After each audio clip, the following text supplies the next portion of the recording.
Well, after 18 matches, we are still sitting at 25 points, which has to be one of the lowest points for Chelsea in an entire season. Now, we will talk about the match against Fulham, and there's a lot to unpack in this whole thing. But first off, I just want to say I'm still backing Graham Potter in his decision making. Yes, there may be some poor decisions made in this game, but when we have so many injuries to our entire senior club, that it's difficult for any manager to come in. Yes, you could maybe argue any other manager would have got more points in these last couple matches than Graham Potter, but still, to try to even implement anything you want to do with this club with these players, and more players keep getting injured. Zachariah even went out this game with an injury. It's frustrating as a fan. It's frustrating even as a manager because, like I said, you're trying to get things working in the right direction and things sometimes do not work out. On top of that, we're also going to talk about the red card, which then put Chelsea down to 10 men in this match, which realistically is a difficult task by itself.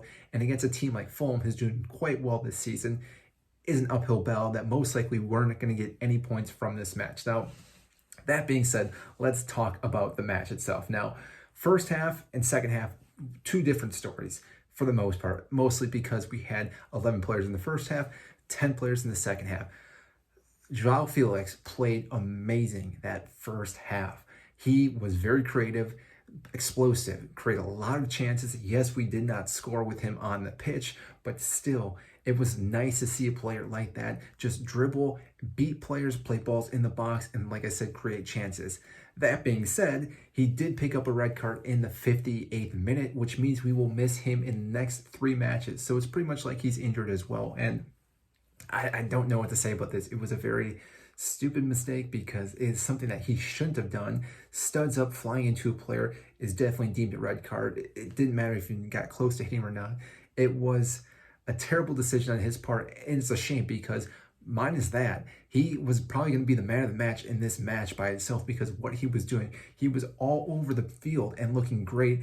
And I think Graham Potter may have someone that can help redeem this season. Now, like I said, he will miss the next 3 matches because of being a straight red card. I don't see it being taken back at all because it was the right decision made. So we picked up an injury, Zachariah, and we also got a guy sent off. And we played with 10 men this almost second half, which, like I said, was going to be difficult. Now, obviously, Fulham came out, they scored, they took the lead, but we did come back with Koulibaly off the corner kick from Mason Mount. I think Mason Mount also looked pretty good this entire match. Again, I'm not going to criticize many of the players with us being down to 10 men. But that being said, the first goal that we gave to Fulham, Trevor Chalobah, I've been trying to get this player to play, but after watching what he did this match, it makes sense maybe why Graham Potter was not starting this guy, but maybe there was some nerves, maybe there were some issues going on, who knows?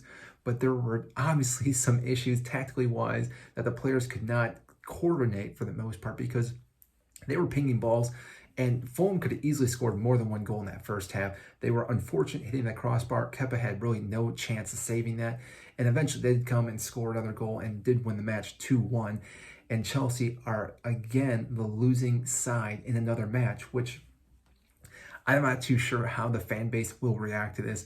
But as a long-term Chelsea fan, I, again, still back Graham Potter. I'm sure there's going to be other fans out there saying we need to let him go. But you have to realize if we let go of Graham Potter, that opens a massive door for players now thinking if they don't play well, Todd Boehly will just get rid of the manager and therefore a new manager will come in. And if they're not playing, well, so be it. Then they're just not going to play for the club anyways. Along with that, we also then have to find a manager who can implement his tactics in, and it's also going to be another transfer window where they can't bring in their own players, and we already brought in some players that Graham Potter wanted to bring in, and it's almost the exact same thing that happened with Thomas Tuchel. Now, you could argue maybe we should have kept Thomas Tuchel in the beginning of the season, and that's up for debate, obviously, but we have Graham Potter. We need to back this guy, and we need to give him the rest of the season. Even, again, how the season's been going so far, with him as our manager, it's been more lows than highs. I still think we can work through this and get things going. We just need to get our players to stay healthy.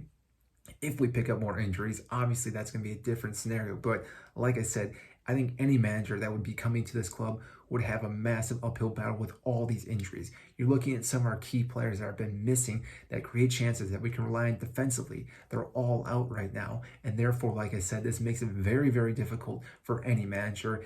And there was already pressure on Graham Potter. So the fact is that we still need to back this manager. Yes, I'm disappointed in this loss, but Chelsea to get a point from this after being 10 or a player down, playing with 10 men for pretty much a second half. I wasn't very optimistic with us getting any points in this, and we did claw back, fight back. We did have some chances.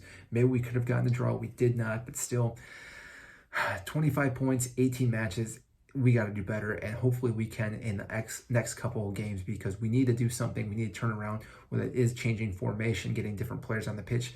Obviously, we have to work with what we have, and we'll see what Graham Potter can do, but I'm still going to back the players. So hopefully you did enjoy this video. If you did, please give a like and subscribe down below. I greatly appreciate that. It helps get this video out to more and more fans such as yourself, but also comment down below what you think about this match, what you think about what we can do different with him about Graham Potter. I want to know what you guys think. So that is it, and I will see you in our next video.